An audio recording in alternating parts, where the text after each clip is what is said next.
човекът, който не се страхува да изкаже на глас мнението си, призоваващият към наложителното да се случи, което всички виждат, но малцина бранят, който се бори срещу неправдата и насилието на заобикалящия ни нелицеприятен свят. Той е будителят.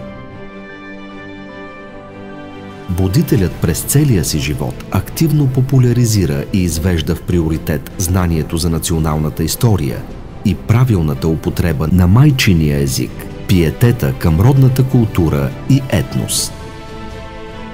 Със сърце порасло и за кръст готово и носи съзнание, крепост, светлина на робите слепи в робската страна. Думите му бяха и прости, и кратки, пълни с упование и надежди сладки.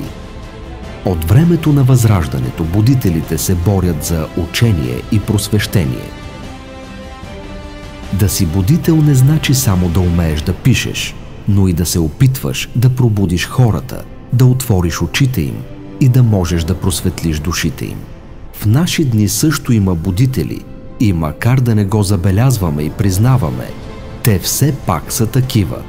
Учителите са будители, защото първи запознават децата с азбуката, учат ги да четат и пишат, помагат на младите хора да възприемат обкръжаващия ги свят. Те горят катадневно, за да ни спасят от безпросветния мрак, за да бъдем достойни европейци и да не се предаваме на трудностите. А какъв по-добър пример от някого, който е посветил живота си на възпитанието на децата? Други съвременни будители са писателите, книгоиздателите, журналистите. Будител също е и този, който се труди да направи известна и подпомага една кауза с хуманна цел.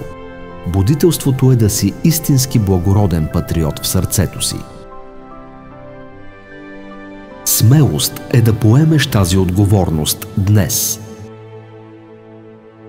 Нека бъдем будители на нашето време, за да ни принадлежи бъдещето.